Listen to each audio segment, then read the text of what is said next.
Welcome to Elevating Consciousness, the podcast that helps you discover deeper levels of truth, meaning, and wholeness.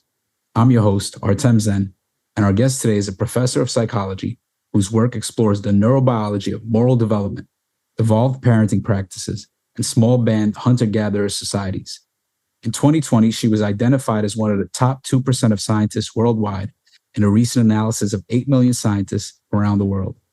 She's the president of Kindred World, a nonprofit dedicated to creating a wisdom-based worldview, and the founder of the Evolved Nest, a Kindred World initiative that integrates findings across various fields that bear on child development, child raising, and adult behavior while promoting optimal health and well-being, cooperation, and sociomoral intelligence. She's the author of several books, including the award-winning Neurobiology and the Development of Human Morality.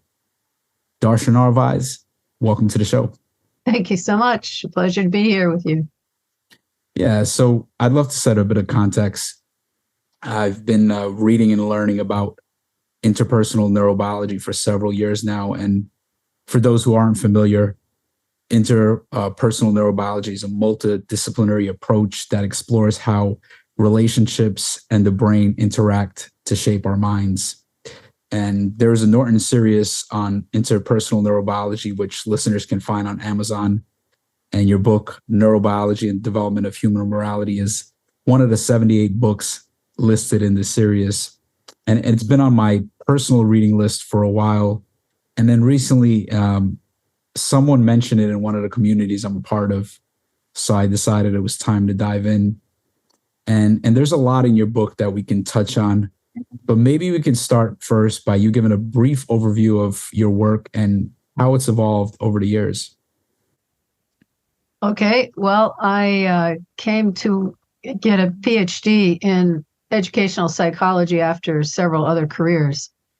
And my interest from a young age was in justice, since I lived half my childhood outside the United States and saw children my age who were poor and selling gum on the street corner in rags, and then coming back to the States and seeing, the overabundance and wastefulness and materialism. And I couldn't understand what was wrong with the world. And it took me a while to find a place to study what that means and why and how we got there. And that was in moral development. And so I got my PhD in moral development. And at first, that area studies reasoning, and it's all about, the Western idea that you think the right way and then you act on that good decision you made, and then that's morality.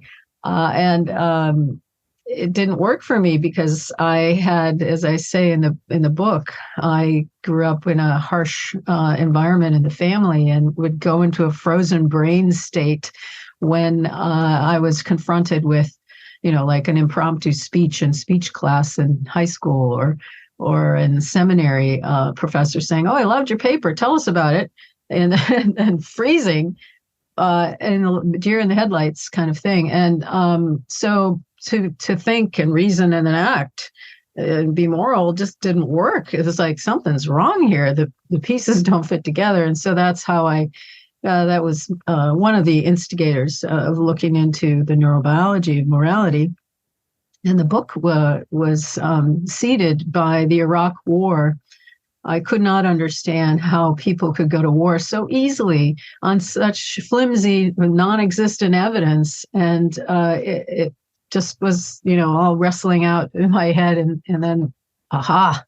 And I came up with what I call triune ethics theory, or triune ethics meta theory, on how our different global brain states shape our perceptions, change what we think is good and what we think is actionable, our affordances in the world. And everything shifts depending on that global brain state you're in, just based on Paul MacLean's triune brain theory.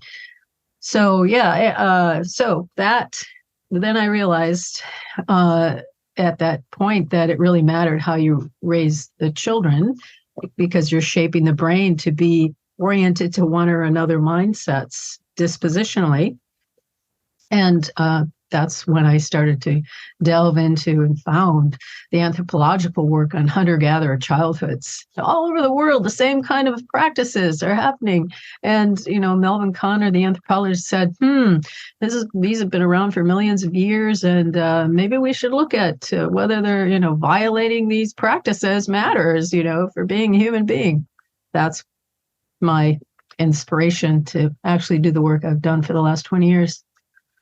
Yeah, thanks for sharing. Thanks for bringing that in. And one of the things I'm hearing you say is that, the dominant kind of view about morality is that it's about reason. But before you could even get to that part of the mind or get to reason, you have to have a sense of safety.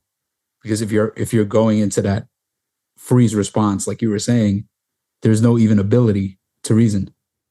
Yeah. And if your stress response is kicking in a way that mobilizes you for fight or flight, so I went further into the parasympathetic shutdown, freeze, faint kind of. But if you're in the fight or flight mode, you're what you see about the world is things that are going to help you be dominant, because it's the older parts of the brain, the survival systems that we're born with, that get enhanced when you're not cared for well as a baby. You're left to cry or left alone a lot. Those systems are getting enhanced. Fear, rage, panic, those systems get easily, they link up with a stress response, and your blood flow shifts away from your higher order thinking. You're not going to be open-minded or open-hearted. You're going to, what can I do to be number one, to win, to be safe, and how do I protect myself? And you're in the bracing mode against life. Well, that doesn't help you with cooperation in a compassionate way, and that's the aim. So our human nature, in my view, is to be compassionate, cooperative, and aware and mindful and inclusive and holistic. All that is part of what happens when you're nested properly. I call it the evolved nest. And that's what we've unfortunately degraded over, especially the last decades, for the last few hundred years and the last few millennia. Yeah, and maybe we could speak about that. What is the evolved nest, or what you call the evolved developmental niche, and what are the characteristics of it? Yeah, so we've identified 9 components that we examine in my research lab work with families and with parents and children. And those are soothing perinatal experiences. So that's mothers during pregnancy feels relaxed and supported, and the baby's wanted, and all the biochemistry is proper, and we're optimizing healthy growth in the fetus. And then soothing perinatal experiences also includes birth experiences. So they're soothing and calming. There's no interference with the natural rhythms of mother and child, no painful procedures, no separation of the baby from the mother. And then they're able to bond right away after the baby emerges. We violate all that all the time. I can talk about all the violations, but I'll just go through. You set trauma, you're instigating trauma in the child when you violate these components. So soothing perinatal experiences, breastfeeding, and for us, our species, it should be around 4 years of breastfeeding, at least. And that's like, what are you kidding me? When I talk to global South audiences, from Latin America, Africa, South Asia, they'll go, oh, yeah, the evolved nest, yeah, we know about that. And they like to know about the science, how important it is. And global North are going, what? Breastfeeding doesn't matter? What? Touch? They get all excited about, oh, you're going to force me. One philosopher from Germany called me a Nazi for saying that touch was important, to touch your children, Anyway, so that's another one, touch. And that means pretty much 24/7 touch for a baby, because babies are born 18 months early compared to other animals. We're like fetuses until about that age. The brain plates don't fuse until around that age. And so it's expected to grow. The brain is expected to grow. And how do you grow the brain? Breastfeeding and touch, responsive care. So touch is really important for building all sorts of systems. The vagus nerve, one of them, polyvagal theory of Stephen Porges, which interpersonal neurobiology people know about, and the oxytocin system and various things about, getting very regulated in a way that allows you to be cooperative with others and so on. Then there's a welcoming social climate, which is welcoming of the mother and child, again, from pregnancy, but also throughout life. So the child feels like they matter, like they belong.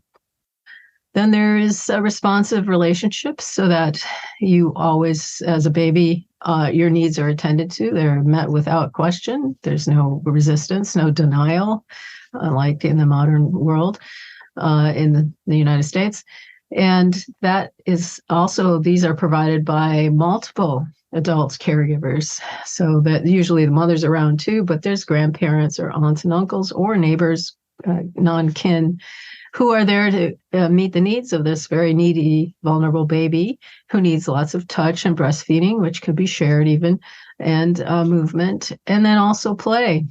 So play is self-directed play. That means the child is allowed to just run around and plays with different age playmates and climbs trees and whatever they feel their creative spirit is unfolding through play. This is not organized sports, although that's better than nothing, better than sitting in front of a screen. And then there's two more, nature immersion and connection. And that is, we co-evolved with the natural world.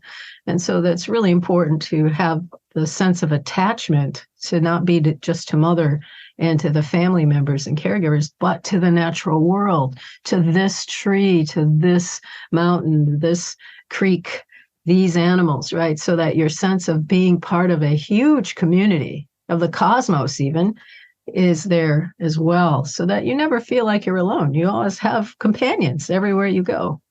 And the last one is routine or regular healing practices, because we all get kind of, dysregulated or mess up in some manner. We have to mend our mental health, physical health, our relational health, our sense of connection to the natural world. So those are the 9 components. There's more things that we probably could add to what the evolved nest looks like. We say evolved nest now because it's a little snappier, and the evolved developmental niche, I was told that would be better for academic audiences. So yeah, okay. Yeah. Thanks for unpacking that. And there's a lot of pieces there. And the thing that stands out for me is because I have 2 young children. I have a 4-year-old son and a 2-year-old son. And so I didn't say boys need more of the nest than girls because they mature more slowly and they have less built-in resilience. So they need more play, more hugging and cuddling for longer, more touch and more responsiveness and so on. Yeah. Yeah. You probably noticed that if you have a girl and a boy, you notice the boys need more. They're a little less developed than the girls. They're specialized sex. Yeah, that's interesting. I mean, I don't have a girl, so I can't really compare. Yeah. But I'm a type of person that I love hugging and I love cuddling and very physical in that kind of way. So I shower both of them. My oldest, he really loves kisses and hugs. The younger one was a little like it took him a while. He would sometimes be like, but he'll come and just lay on me and just like cuddle up. And my wife from the beginning, she was like, I'm breastfeeding 100%. And she, I actually sleep by myself because I can't sleep with all of them, but both of them sleep with her in bed. Till this day. And the older one is 4 and he's still sleeping with her.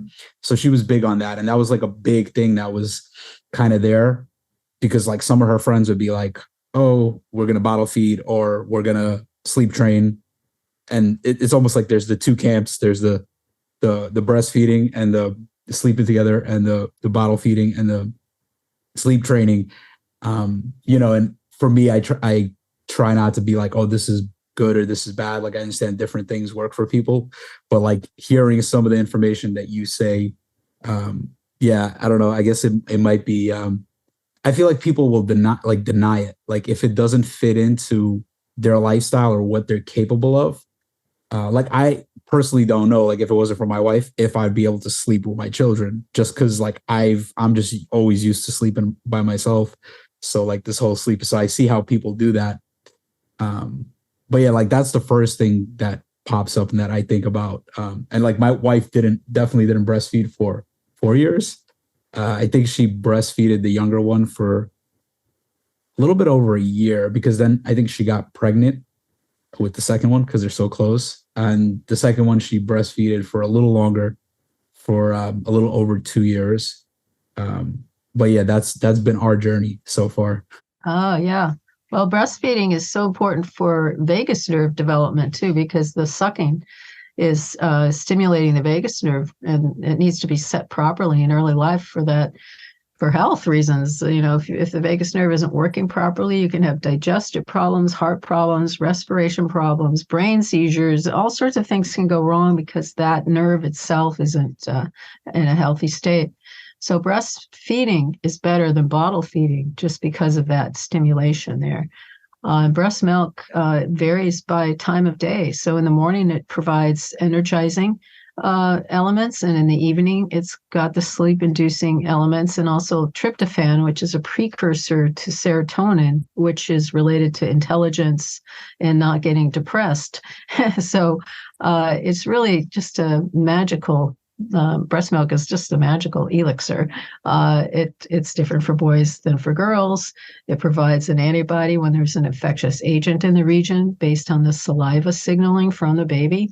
So that's why it's breastfeeding itself is so vital in comparison to bottle feeding if you're pumping, for example. Yeah. So and then co-sleeping. Breastfeeding mothers, my colleague Jim McKenna did studies of mothers and babies sleeping overnight in the laboratory study sleep lab, and found that the breastfeeding mothers know where their babies are and they're not going to roll on them. You know, people say, oh, you're going to roll on your baby, blah, blah, blah. No, moms know that. And they get much better sleep when they have babies in the bed. And that's why people continue breastfeeding, because it's so easy when they bed share. But you have to do it safely, of course. And play is so important for all the cuddling, and then the rough and tumble with especially boys really like that. I It's love that. good for Yeah. brain development, and it's a lot of good things you can do there. Yeah, we have a lot of fun with that. Just like throwing them up and playing in bed, rolling around, Yeah, wrestling. They're jumping yeah, on yeah, me. So yeah. That's good. really enjoy that. Yeah. So now I'm kind of thinking how, we're falling short of this in the modern world, how we're falling short of this evolved nest. And, some ways is maybe there isn't breastfeeding. And, sometimes I know mothers can't do that, or not bed sharing. But then there's these other things that come up as kids get older, whereas like too much structure, right? Or like throwing them right into the school and to this kind of academic, um, like they call it rigorous academic learning or something like that. We keep seeing that because now we're in that space where we're looking how to for school for our oldest son, and so we see that a lot. And for me and my wife, it's like a turnoff. Rigorous, like we're just like no, like he doesn't need rigorous academic stuff right now. He Um, needs rigorous play. That's a yeah, yeah, right. Yeah, so then you have the play, which kind of gets taken away a lot, or it's not nourished as much as it should be. And then the thing that I feel is like missing, especially in big cities, is like nature. Like we were not, I live in New York City, and you have parks and stuff like that, but it's just not the same. We do get to go to Poconos, Pennsylvania, and family has a house out there, and there's a nice property, and it's like a pond, and that's way more of like what I consider nature. But those are like some of the pieces that I'm thinking. What are some other things that are kind of missing in the modern world that fall short of this kind of optimal evolved nest? well, the emphasis on reading uh, early is just a problem because it's the right brain, as you know from your reading of interpersonal neurobiology. It's the right hemisphere of the brain that's growing your know-how for living, for your social emotional intelligences, your ability to do stuff in the world with your body, and that requires lots of play, full body, whole body play with other people. And that's what children should be doing throughout childhood, not sitting at a desk and doing worksheets or memorizing this or that, or, practicing vowels or something. When they're ready, yes, you can help children learn those kinds of things, and they can learn much more quickly if they're motivated to do it when they're ready, and they're forcing it down their throat on somebody else's schedule. So, and especially for boys, the Richard Reeves, I think, of Boys and Men suggested, what he said was redshirting boys. Don't send them to school until they're 7 or 8, because their brains aren't ready for that kind of thing. They need to move around. Again, it's they develop more slowly. And why put them in situations where they're going to feel ashamed and incompetent? You don't want to do that. Even with a 2-year-old, you don't want to say no to them and put them in situations where they get frustrated, because their whole motivation is to move and learn, from touching and trying everything out. And so parents need to put their children in situations where they can do that, not in places where they have to keep saying no or grab them and hold on to them or whatever. That's going to build an anxiety for the long term. So I think our culture in general just doesn't understand child development. It doesn't understand how to build the proper species typical human being. We somehow have let the almost academics decide on what's important, right? There was a book back in 1928 by John Watson, who was the head of the American Psychological Association. He wrote a book on parenting. He didn't know anything about parenting, but he wanted the children to be proper, polite, motivated undergraduates in his classes. And so he thought, I'll tell the parents how to raise their babies so that my students will be good. So he told them, don't touch them too much. You can pat them on the head once in a while and leave them in the crib so mom can do her work around the house.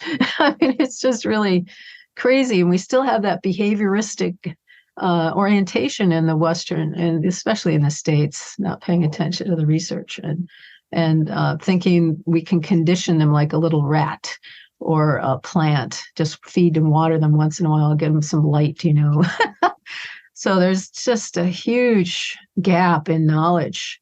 And also part of it is the adults themselves were raised in a detached way. It's really parent detachment that is encouraged by the culture. So don't spoil the baby. That's really, you don't want the baby to rely on you.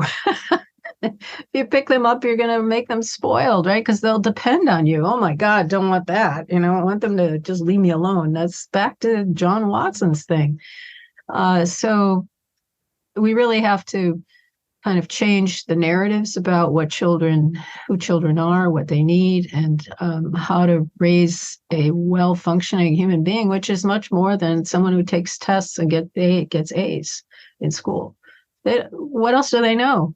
Native Americans, when they sent their children to white schools voluntarily, this is before all the residential kidnapping to residential schools, their children came back and they said they don't know anything. They don't know how to fish. They don't know how to hunt. They don't know how to find their way home from a distance.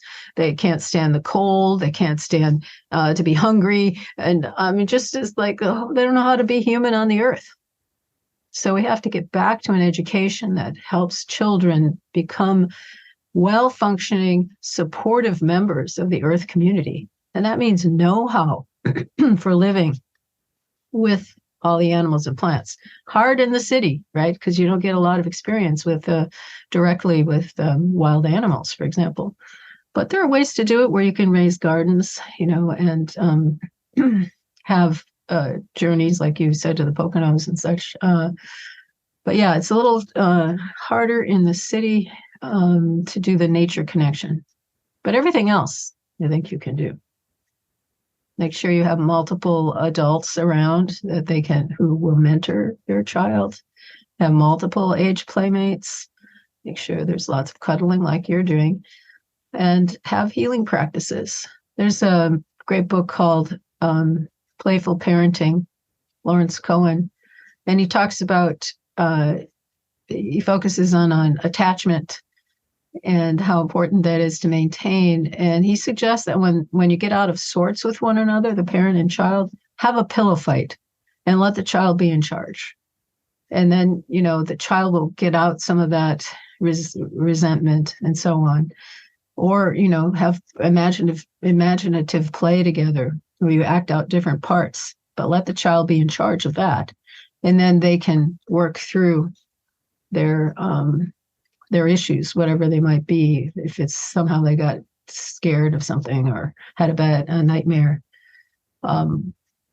Yeah. Yeah. Like one of the things that's coming up as you're speaking is the cultural element and how we're raised a certain way, we grow up a certain way, and we pass that on. And, I don't think it's just like people don't have the evidence of like what child development is, because you could give them the evidence and that wouldn't necessarily change the way they do things. One of the things about, that you're talking about is like, raising obedient children, like having your children under control and having them listen, which is something I see a lot, with other families and some of our friends. This notion of like the children need to be obedient, they need to have good manners, they need to sit down and just, do what is said. And for me, I see it as like, because even I see that within myself, like, I see them as like chaos, right? Like the children are like pure chaos. And I'm playing, in some regard, I'm playing this role of order, but there's a way I could play it where it's skillful, where it's like, I'm just keeping them out of trouble. So I'm making sure they don't do anything that's dangerous. But otherwise, I'm allowing them to have this freedom and this space. But even that kind of like playing that relationship in a skillful way between order and chaos is difficult. There's like an emotional capacity you need to have. There's an ability to let go, an ability to tolerate mess and disorder and chaos, which like a lot of us just don't have that ability. So it's just like easier to be like, okay, don't make a mess, sit down, sit here.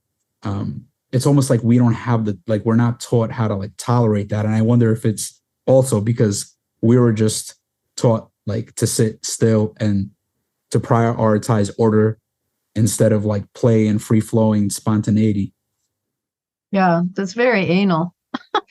That's because we learned that, right, as adults to be, orderly or whatever. Well, we have to, one thing people don't seem to realize, and this is part of the European history in our culture, which was the assumption that you have to punish children to be good. And this is Immanuel Kant, the philosopher, actually wrote this out, that you have to get children to obey the rules that the adult has in order for them later, so this is called heteronomy, in order for them later to be autonomous and make their own rules and decide. And so they have to bend their will. You have to actually break their will for them to later have their will. Which to the Native Americans, they were appalled at this idea. What? You break the child's will, you're breaking their spirit. This is forever. You have now ruined the child, essentially, because you think that you have to control them, right? You have this idea of original sin, that children are evil, they're born wild and whatever. Whereas in Native American communities, the child wants to be, and all children want to be part of the community. They want to pitch in. And so Barbara Rogoff, the psychologist, has done a number of studies with Mayan communities, for example, where the children, there's no punishment, there's no direction, but the little kid at 1 year old wants to help. And so they let them help.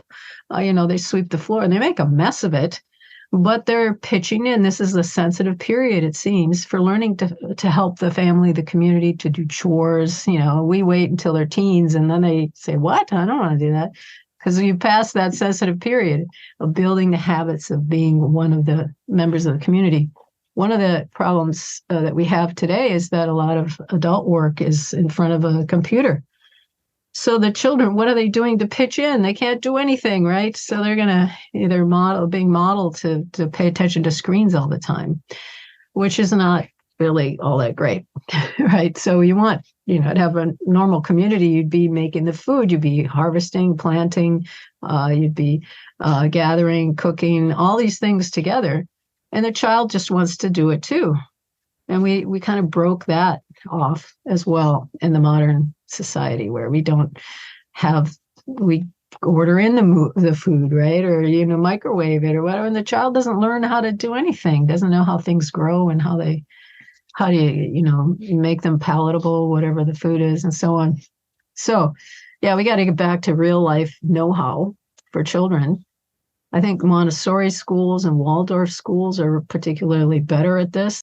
Yeah. I've been looking a little bit at those approaches, and some of the toys and things that we would get them was based on like Montessori or Waldorf kind of toys and developmental learning and how to engage their senses. And I think it was Rudolf Steiner.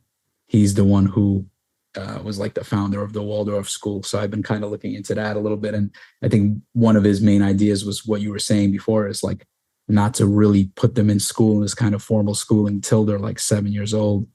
And just to have this more spontaneous, free-flowing exploration. We have to remember children want to learn. That's what they're learning machines, really. They just learn. If you let them do it, you just have to set up the environments for them, or put them in environments that are going to teach them the things we want them to know, or things that work well. Not in bad environments like a violent place or something, Yeah, I mean, this conversation is very resonant for me right now, because just where I'm at as a father, where I'm at in parenthood with these young children, and like really understanding how vital, like especially these first 7 years, like just laying the architecture of who they're going to become, just makes me think about like all the other things I'm doing, and like, okay, all these other things I'm doing, I could kind of probably do later. But this right now, I'm in this sensitive time where the children really need me, and like the attention and the energy that I put into developing, helping them develop, is going to be with them for the rest of their lives. So it's just something that's very alive for me right now. Yeah, so you might have, I don't know if you guys cook, but that would be a way to have the children help out, in a regular way, and learn, in our hunter-gatherer band culture, they let 2-year-olds play with machetes and things, because they trust their agency. They don't say, oh, no, that's dangerous. They never say that. Their muscles might get tense when a child does something, and the child pays attention to the tense muscles. But pretty much they believe that the child has this inner compass that's going to guide them towards well-being. And if they interfere too much, you're actually going to throw off that trajectory. And in the Western culture, we throw it off from the beginning, but with traumatizing medicalized birth, where the child's stress hormones never get released then. And so in medicalized hospital births, they did a study in the 50s comparing home births in Uganda with hospitalized births there, and European and American hospital births. And the hospital birth kids would come out very sleepy and tired, because their mothers had been drugged. Their mothers, you latch down mom, and she can't move very much. She starts to have more pain. She needs painkiller, or the doctor wants to speed up or slow down her labor. And then that also causes pain. And so then she has painkiller, and then she ends up maybe with cesarean even these days. But the babies come out and they can barely do anything. And then they sleep a lot. And then when they're awake, they cry. And this happens for months. They sleep and cry. So people in the Western world think, oh, that's just normal for babies. They don't smile until they're about 2 months old. They can't look you in the eye. Not in the home birth babies. Home birth babies, they're ready to look at their mother and follow the mother from day one. They can smile already. And they're happy. They don't cry. So that's the norm, right? That we forgot. Our baselines for what's normal have just slipped down because of all the, poor knowledge and poor practices. And so now we think all these bad things that are happening are normal for people. Normal to have aggressive and self-centered people, adults. It's like, oh, that's just human nature. No, it isn't.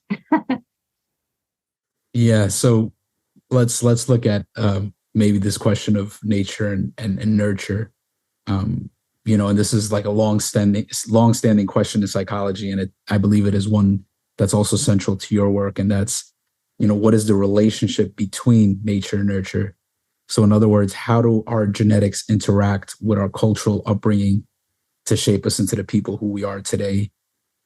Are there any surprising insights that you found that can help us better understand the relationship between nature and nurture?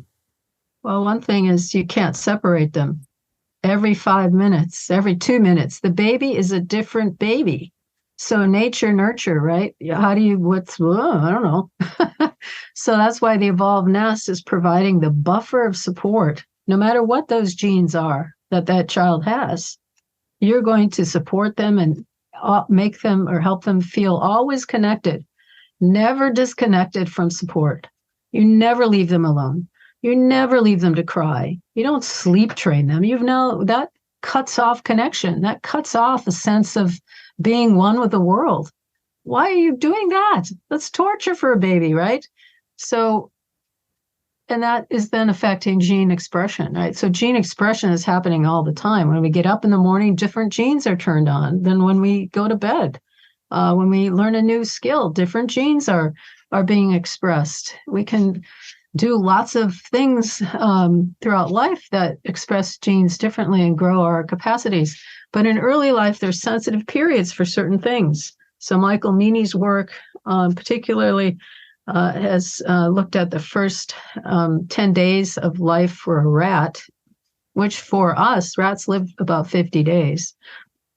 And for us, that would be actually maybe 14 years. But in those first 10 days of life as a rat, if you don't have a high nurturing mother, and it's always the mothers that care for the rat babies, and for a high nurturing, it means licking, being licked a lot. For us, it would be all the nest things, especially touch and responsiveness and such. If you don't have that high nurturing rat mother, genes to control anxiety never get turned on. Never. And you have to take drugs, or you're given drugs by the experimenter to control anxiety.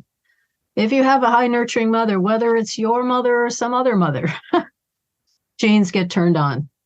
And forever after, when something new happens, you don't get anxious.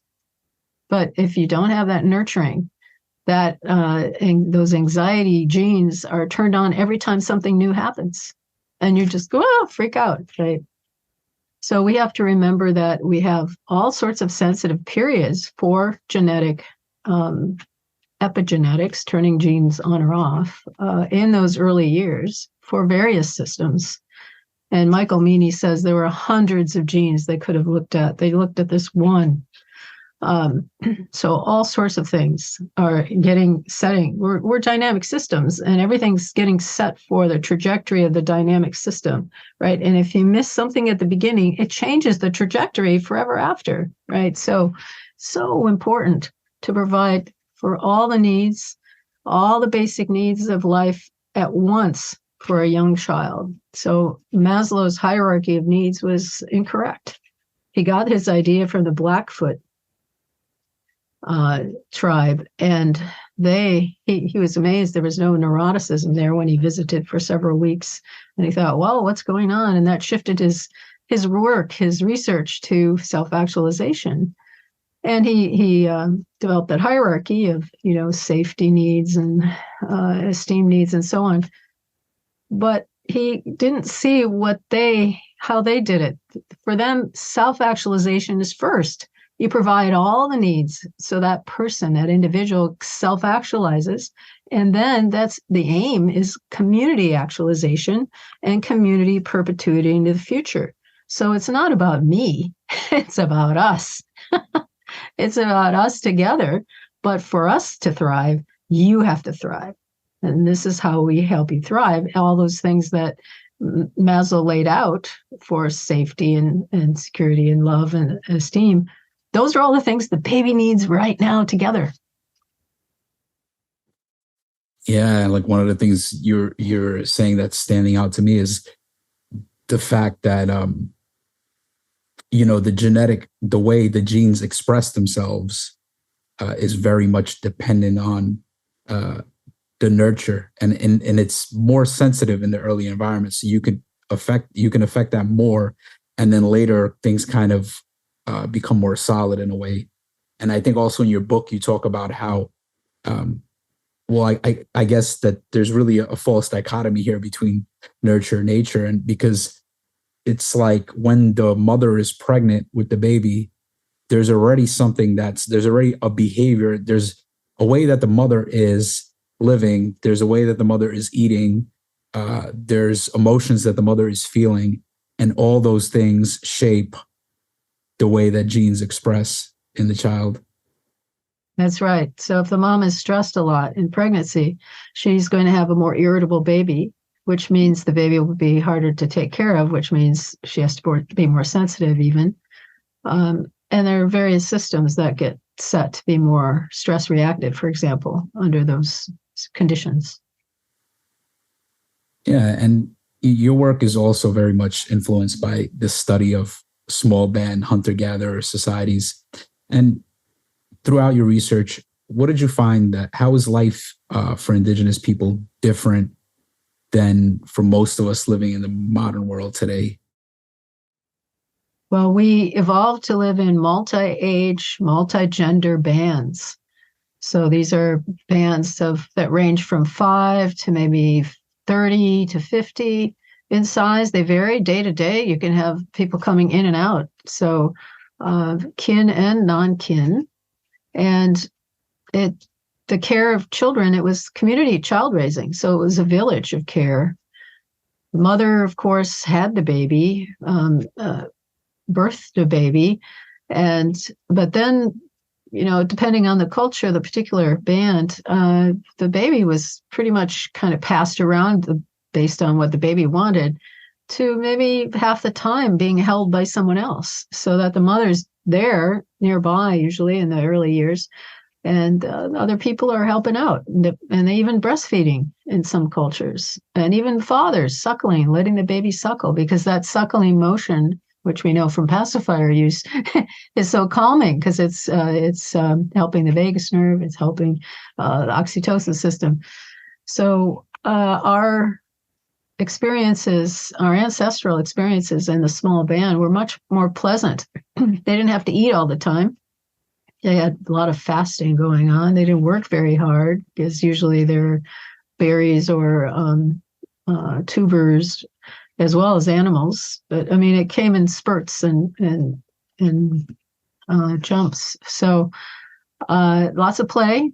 So everybody's playful and laughing and singing and dancing and having trance experiences as a community. So a lot of community experiences. We can hardly understand it. The anthropologists report that, they go and they stay with a group, and then at night they like to type up their notes or whatever, write up their notes. And the locals can't believe they ever want to be alone, so they'll come into their hut or whatever at 3 a.m. and start talking away, or go with them into the forest to defecate or whatever. They just can't understand how anybody would ever want to be alone.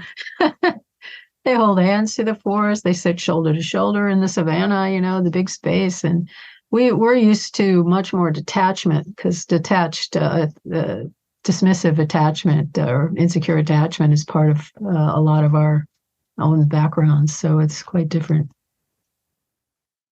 Yeah. One thing that I'm very curious about, and this is something that I've been thinking about, is when did war start, right?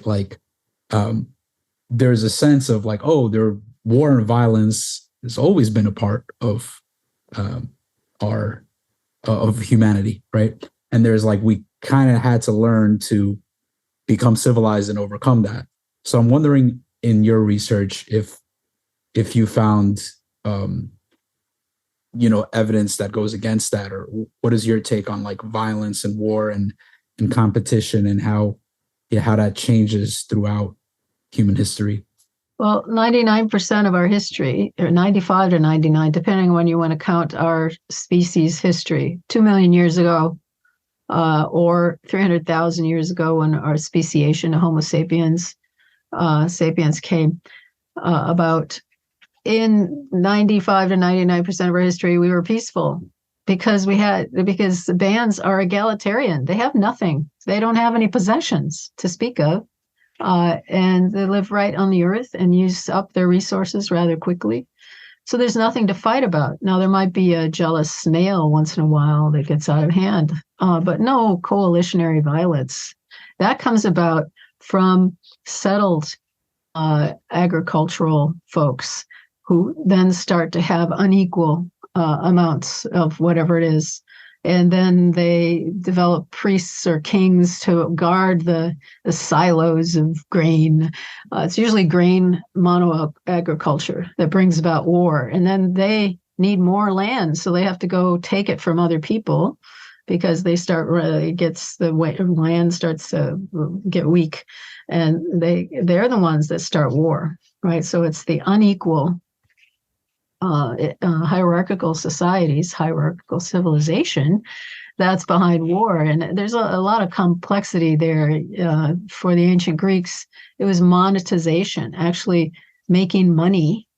Instead of taking taxes as harvest foods, then once they had money, you could pay the troops because they used to have armies, but the armies would only get paid with the food from the local farmers. And then when it was out of season, there's no war or any troops because there's no food. But then once they had money, then it's permanent, right? You're going to have permanent soldiers, permanent taxes, because now you have a way to pay.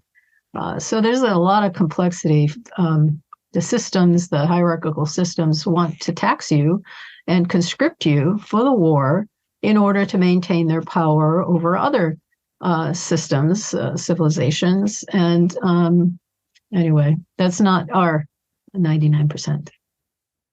Yeah. So what I'm hearing is that there was still, violence kind of on a small scale where it's like, somebody might in a group might get into a fight, or there might be some jealousy or something, some kind of rivalry on a small end, but there wasn't this large scale violence because we depended on each other. So your survival depended on others. And there also wasn't this disproportionate inequality and kind of status, like this notion of status and having more and hoarding and storing, and then somebody not having any food while somebody else having way more. This kind of disproportionate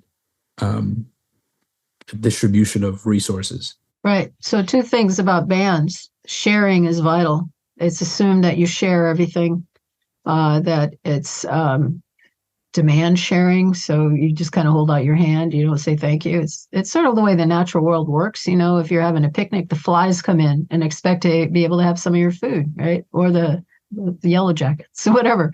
That's just sort of this sharing nature's gift economy, give and take, give and take.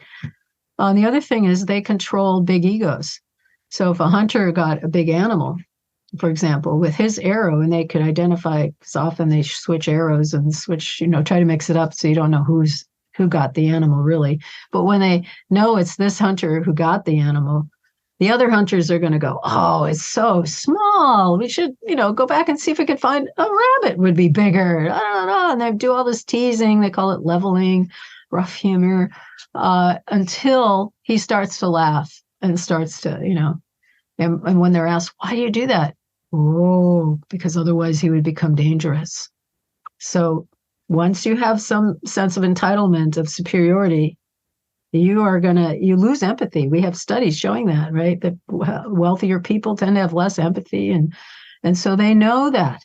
And they had all sorts of ways. That's one way to keep the egos down and to bring people back down to earth, level with everyone else. Yeah, this way to build in humility. Know, like, okay, I'm kind of in a position of privilege. So how am I going to kind of, even things out. One thing that pops up when I start thinking about this, I recently watched this show, and I don't watch a lot of shows or movies, but I watched a show called Chimp Empire. I don't know if you've Oh, seen it. yes, I've heard about it. Yeah. Yeah. So, it's kind of fascinating to see that because chimps are kind of our closest ancestor. And in a lot of ways, they resemble us. And it's interesting to see how the politics that they have and how they interact. And, they do also, like, they have sometimes conflicts inside their group where it's like somebody attempts to overthrow the alpha and, they get into like fights, but they do stick close together. But they also do get into these conflicts with other groups, like, and that's, to me, seems almost like a war. Like they would, at least this is how they presented it and showed it in the show. But you have one group living in one area of the jungle and another group on another, and they kind of mark their territory. And then the territory that's, better is where the most fruit is, because that's what they mostly eat. So that's kind of the resources. So then you have one band of chimps trying to kind of infringe on their territory, and the other band patrolling the territory and like, this is our territory. So I don't know. I'm just wondering how that, it seems like cooperation and competition is like, we need both. That's my sense. And it seems like they're both kind of embedded in our nature. Yeah, my colleague Four Arrows, he and I wrote a book together, Restoring the Kinship Worldview, published last year. And he talks about competition as competition with yourself. So he talks about having, I forget now where in South America he was, but they had a competition where they had a huge log. I think that the teams, each team had a log that they were carrying over mountains and all, just a really difficult trail. And when the first one came in, people said, "Oh, yay." And then they, just waited for the other ones. But there was no special accolades for the number one team that came in. So it was a matter of finishing the race. It was a matter of doing it together. It was a matter of having fun together, So it's a different form of competition. I talk about a tug of war, I think the Mbuti had, where it's men against women. But when the women start to lose because they have less upper body strength, but they have stronger legs, and lower body strengths. But anyway, when one team starts to lose, then people from the other side go to help them, right? And then they'll act if they're going over to the woman's side, and it's a guy, he'll change his tone of voice and he'll change the way his clothes are on, and he'll act like he's a female and start tugging away, and then the women will go over on the other side too to help and change their way, and it's all a game. So there's competition, but it's with play. And I think play is really the key here for anything, for healing. If you didn't get your needs met, for example, or if you're a child, you realize now, I haven't been nesting my child for a while. How do you heal that? You play. You do silly play where, whatever, run around, pillow fights, things like that are social, that are, that actually help that right hemisphere grow again. Because you have to stop and start your actions to keep the playmate going, the play going. You have to anticipate or react not too aggressively with your playmate, and so on. It's actually a very healing kind of experience. In our 99%, of course, we're playful generally. The San Bushmen, who have been around for 150,000 years, their culture in Central Africa, there's different subgroups. They play. They're laughing all the time and rolling on the ground. So they're good role models for that and for healing practices. Yeah, you've mentioned play several times. It seems like such an important thing to mental health and to our well-being and to who we are. And what I'm hearing you say also with the competition and collaboration, both of those elements are there, but there's a way to compete in a playful way And it's like collaboration at the end of the day is emphasized. And when you see what happens in the modern world, especially like in business and entrepreneurship, a lot of times the way competition is seen, it's like you have to put the other business, you have to put the other company out of business, right? Or it's like what you see with monopolies, right? It's like, I'm going to create this kind of model that makes all these other businesses obsolete. So it seems like competition is very important because that's how we can make better products and better things. But then if we just take it to this level where we're trying to dominate and just put everybody else out, or in some way we're almost like diminishing the creativity because we're just trying to like take everything for ourselves. And that kind of fits into this hyper individualized world that we're living in. And, I feel like this also ties back into the left and the right brain. And Ian McGilchrist talks about this and how we've come to prioritize left brain ways of knowing and seeing, whereas the right brain is kind of more fundamental. And that's how I see like collaboration being more fundamental, the sense of empathy and connection. And we need some of this individuality. We need to be able to parse the world into certain things, and we need competition, but that comes on top. In terms of the left and right brain aspects that Ian McGilchrist points out, there's several things to say. One is the evolved nest supports right hemisphere development, especially in those early years when it really matters, it matters always, but when it's scheduled to grow more rapidly and sets up all sorts of parameters for the life, the habits of the neurobiology for the rest of the individual's days. So right hemisphere development allows one to see the wholeness of things, the relational dynamism of things, the fact that things are, connected and related and are part of you, really. And the empathy that you have, the ability to reach higher planes of consciousness, these are things that are more right hemisphere directed. Left hemisphere is associated then with the calculating intelligence, the ego, the way of problem solving, really, that we need once in a while, but it's considered to be a dangerous tool by most or all the major religions and philosophies of the world, that you don't want to spend very much time in that mode of problem solving, calculative intelligence, because you start to think that's who you are, which is Ian McGilchrist's point that the Western world really has spent too much time there and now thinks that's the pinnacle of humanity. But it's a dangerous tool because it's not connected to anything else. The left hemisphere is only wired to its own self. It doesn't tap into the deeper aspects of the brain, the subcortical, and whereas the right hemisphere is connected to all parts of the brain and body and is oriented to the outside world. So it's integrating outside and inside. Left hemisphere is kind of on this little ivory tower. And the left hemisphere is the seat of one emotion. Which one? Anger. As you can see how we have in the States fostered people who are very triggered, easily triggered, and easily, feel unsafe and insecure deep down. And so they have to find some ideology to hang on to feel safe, to feel superior, because their survival systems tell them dominance is how you survive. So you have to feel superior. And so they find an ideology that helps them feel superior. And then it's driven with anger. So outrage. And so our social media world now is driven by outrage. And so you have what looks like polarization, because people are just going into their sides of the boxing ring, right?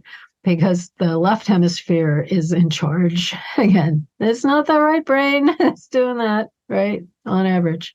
It seems like there's this kind of disconnect between the left and the right brain. And this is, what McGilchrist talks about, how we've come to prioritize the left brain over the right brain. We've come to prioritize competition over collaboration.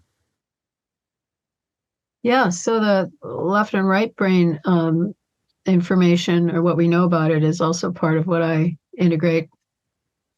The left hemisphere, is wired only to itself. So it doesn't really know anything else, doesn't know the subconscious and all our intuitions and all that, doesn't have any sense of that, doesn't have a sense of the outside world, really, and likes dead things and static things and categorizing and calculating. And there's one emotion that's wired to the left hemisphere, and that's anger. And when we undercare for children, it's the right hemisphere that suffers, because it's the right hemisphere that knows everything, the immersed body, full body experience, embodied intelligence. That's where it comes from. So if you're a child that just sits in front of a screen all the time, you're not going to have much to go on. You're going to have to make stuff up because you don't have any intuitions about it yourself. So you're going to listen to someone else's intuitions. Oh, those green people, they're dangerous. Oh, okay. Green people are dangerous. Yeah. And so you don't really know that. The right hemisphere is the one that helps us feel empathy, that helps us realize everything's connected, that, life is a flow, not a static kind of element of separable categories. No, we are changing, ever changing, shape shifting in our lives, really. So that left hemisphere, yes, we've overemphasized that. The major religions and philosophies of the world say that kind of mindset is dangerous.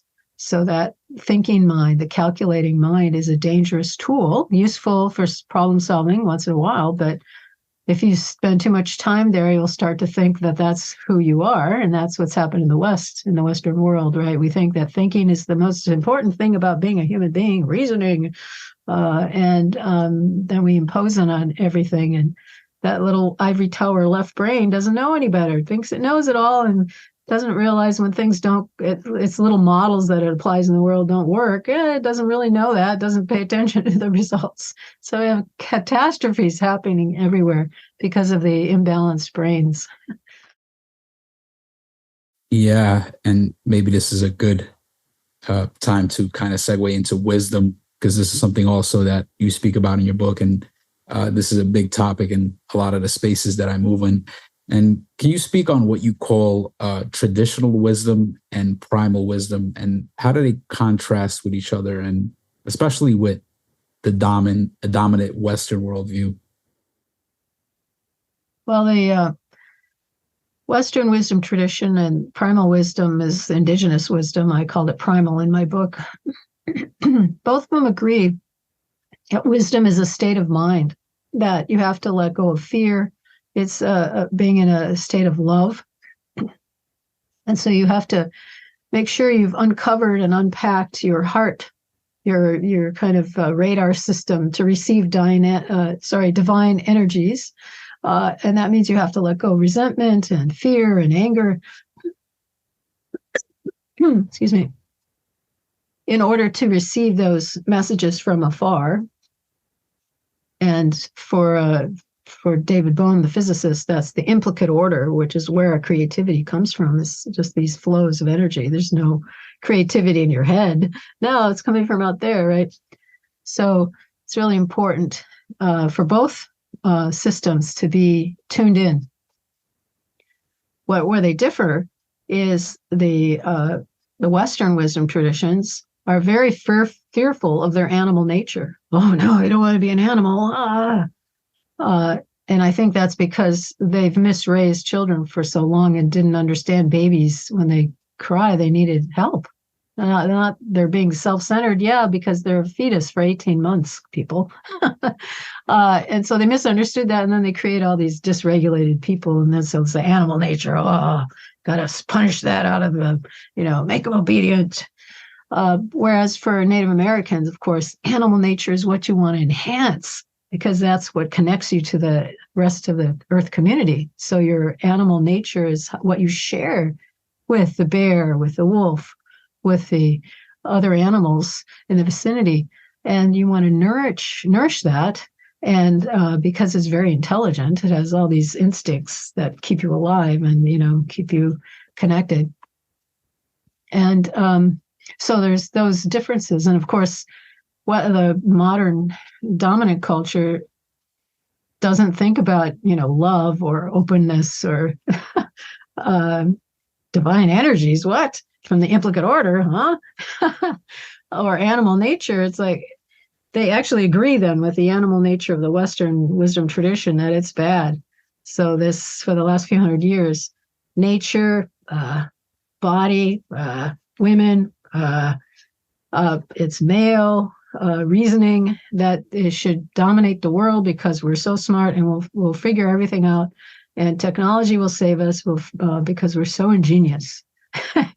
So there's a unfortunate movement away from the deeper wisdom of being part of the earth community, your animal senses fully developed, which is what we see in our nomadic foraging band of cousins, that they're ready to face the world. And when they reach adolescence, they're all energized. All their emotions and intuitions are well tuned up.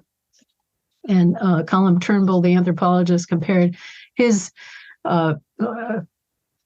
childhood and his readiness for action at adolescence in such a different way. He said he was just deflated when he reached adolescence and felt, like he was worthless and there was nothing he wanted to do. He was so depressed because he had been so bullied from the nannies, from being disregarded by his parents, from the boarding school experience. And then he was told to get in the boxing ring and fight for us. I was like, what? Why?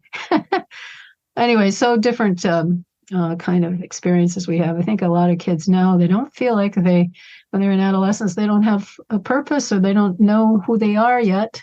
They want to be a hero. They have this energy to connect to the universe, to, find their gift and use it for the benefit of the community. But they don't have, in the modern world, don't have these rituals to help them find it. They don't have vision quests. They don't have mentoring to test themselves in some risky way, guided by the adults, to find that uniqueness that they have to offer. Yeah. So, I think what a really important question is, or thing that we could kind of explore here as we wind down, is how do we integrate some of this primal wisdom? How do we integrate what is the best of indigenous societies with the modern Western societies? We are where we are right now in this point of time, and we live in this kind of dominant culture. What do we do to kind of leverage what's the best, or how do we integrate technology or some of the things that are maybe good about today's world with these other things that we've kind of forgotten? What can we do to move towards this kind of holistic or this kind of integration? Yeah, we at evolvenest.org, we have various tools to help people. I think we have to reimagine ourselves to understand where we are is not normal.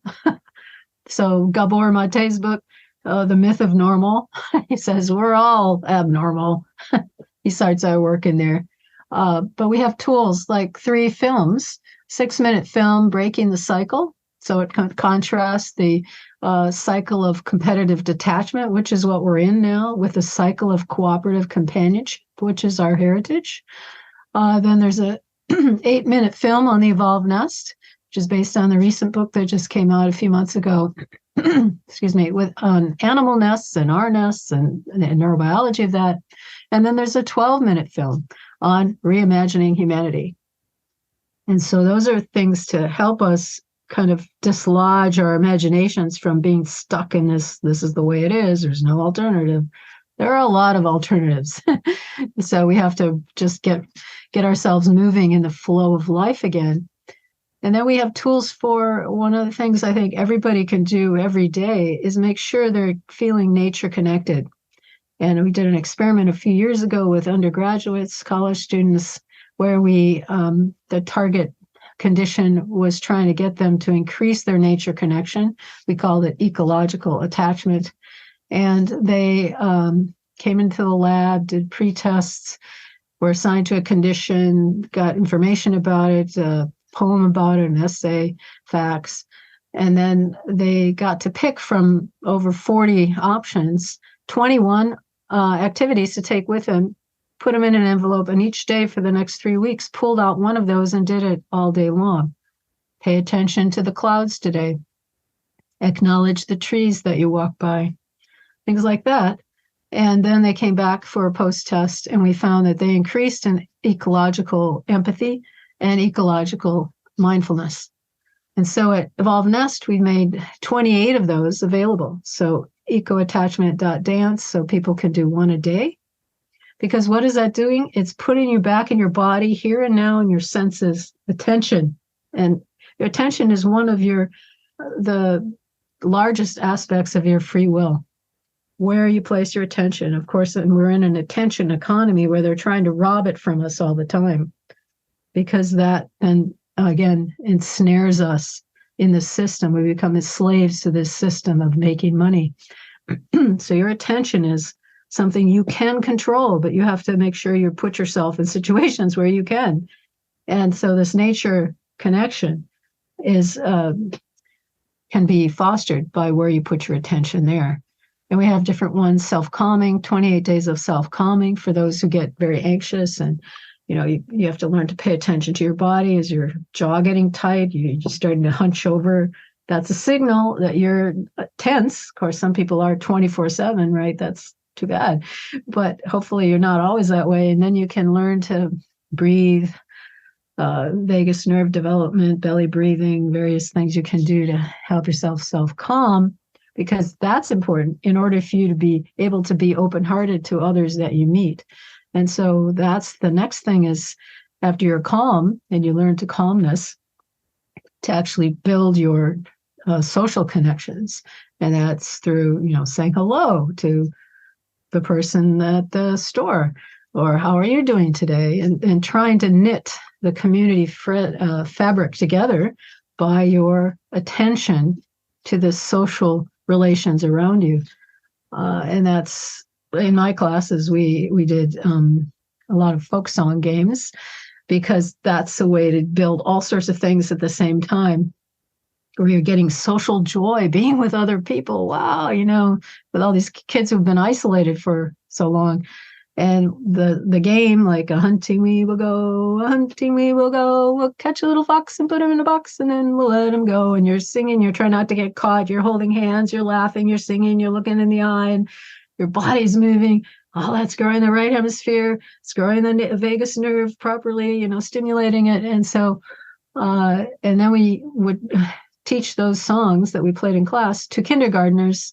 And the kindergartners, lose themselves in excitement over playing these things. And that was like, wow, such a revelatory experience for the college students, that children could be so open and so happy. Yeah, I appreciate you sharing all those resources, and going to definitely link those in the show notes. And I think one of the things you're saying that's also really big in the study of interpersonal neurobiology is this sense of regulating the nervous system. And a lot of what your work talks about is how the way we were raised, and this is just interpersonal neurobiology in general, is just this early environment can shape us in a way where it's very difficult for us to regulate our nervous system. And, the sense of anxiety can become very amplified and perpetual, the sense of depression, and just this, developing like an avoidant attachment or just an insecure attachment style, where we find it difficult to be in connection. We want the connection, but we fear the connection at the same time.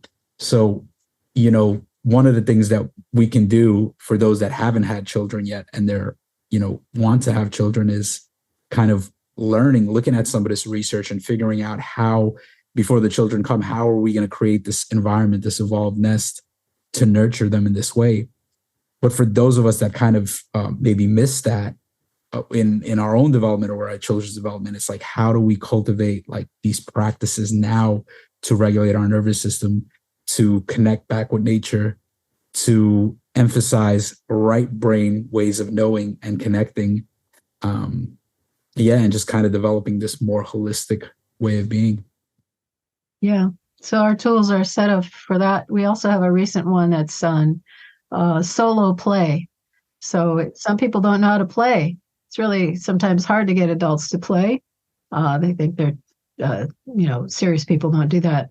So this is a way to help people start to do that. We'll have a social play 28 days also in the future.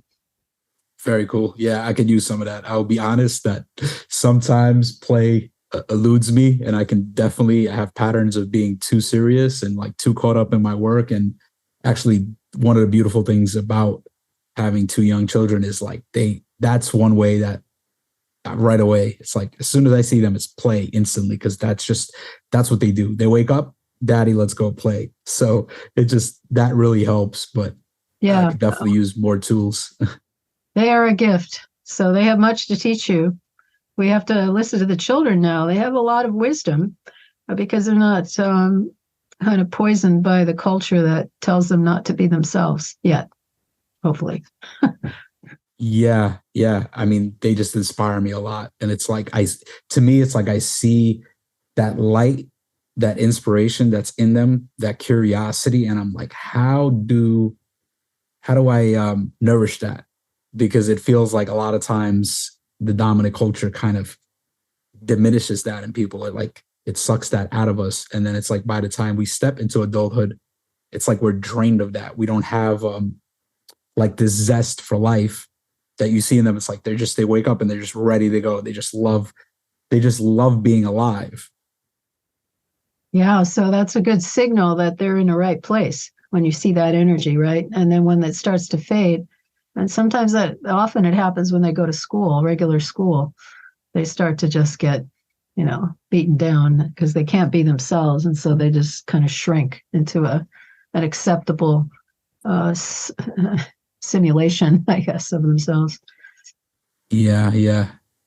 So Darcia, this has been a fascinating conversation. We got to explore early environment, the evolved nest, nature and nurture, and how they interact, indigenous versus modern societies. And we got to touch on wisdom and kind of how do we take some of what's been forgotten and integrated into our world today.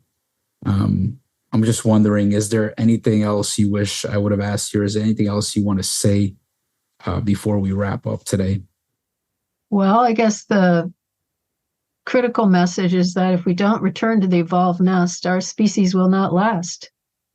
Because right now we're creating individuals who are dysregulated and violent and self-centered and can't get along, and they're destructive, right? They just want to destroy and be number one, and